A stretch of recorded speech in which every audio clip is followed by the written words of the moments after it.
Assalamualaikum warahmatullahi wabarakatuh. Salam sejahtera untuk kita semua.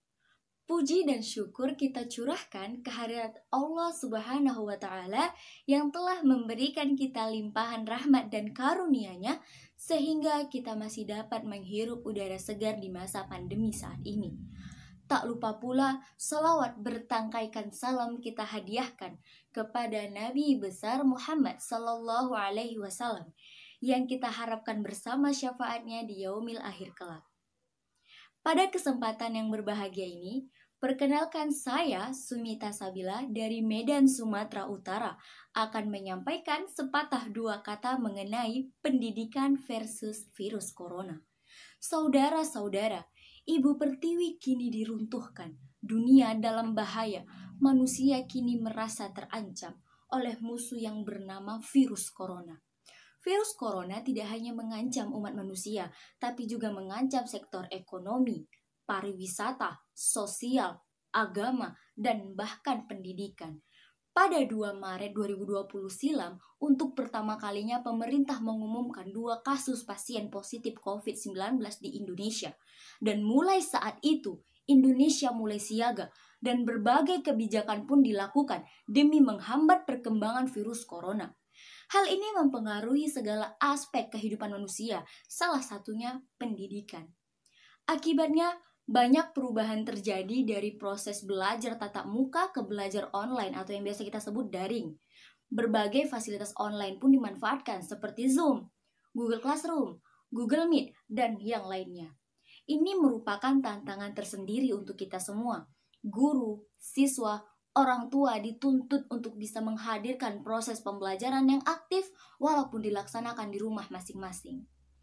Saudara-saudara, musuh nyata yang bernama virus corona ini benar-benar mencekam dunia pendidikan.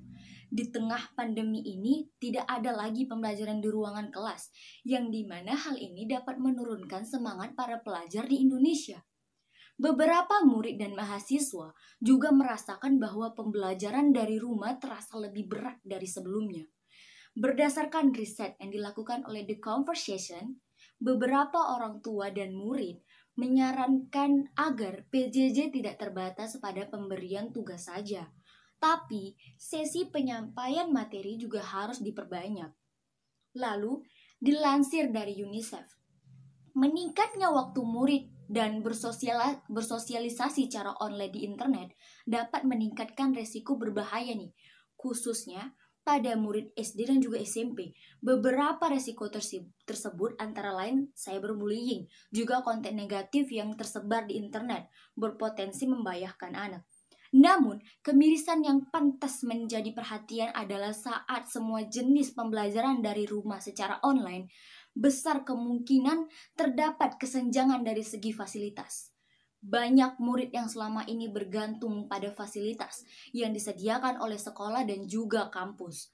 Pasalnya, tidak semua murid dan mahasiswa memiliki fasilitas yang memadai, baik itu gadget, koneksi internet, atau bahkan listrik. Apalagi murid dan mahasiswa yang tinggal di daerah 3T, terdepan, terpencil, dan terluar, sulit mendapatkan fasilitas pendukung pembelajaran online. Saudara-saudara, pandemi COVID-19 yang begitu banyak dampak negatif tadi juga berdampak positif bagi dunia pendidikan Indonesia yang dapat memotivasi memulai masa sulit dan terus mencapai tujuan pendidikan Indonesia yang lebih maju, yaitu memicu percepatan transformasi pendidikan. Banyaknya muncul aplikasi pembelajaran online, jumlah kursus online gratis yang meningkat, munculnya kreativitas tanpa batas, penerapan ilmu dalam keluarga, menjadi melek terhadap teknologi, dan membuktikan internet adalah sumber informasi yang positif. Saudara-saudara, Ibu Pertiwi masih memiliki anak-anak pemuda yang siap bertahan dan berjuang di masa pandemi ini. Maka harus kita lakukan sebagai bangsa Indonesia dan juga sebagai pemuda-pemudi Indonesia untuk menjaga protokol kesehatan dan menjaga semangat api yang telah diwariskan dari para pejuang terdahulu. Sebelum virus corona, kita dulu pernah terserang virus juga dan kita bisa melaluinya. Dan saya yakin kita pasti bisa melewati pandemi COVID-19 ini.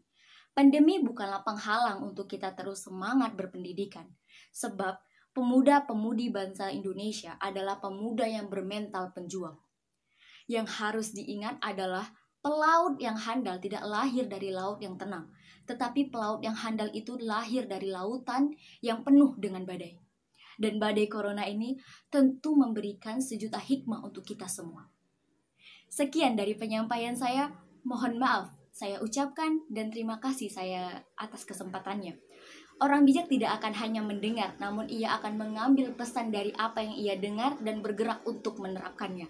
Lekas sembuh bumi dan Indonesiaku. Wassalamualaikum warahmatullahi wabarakatuh.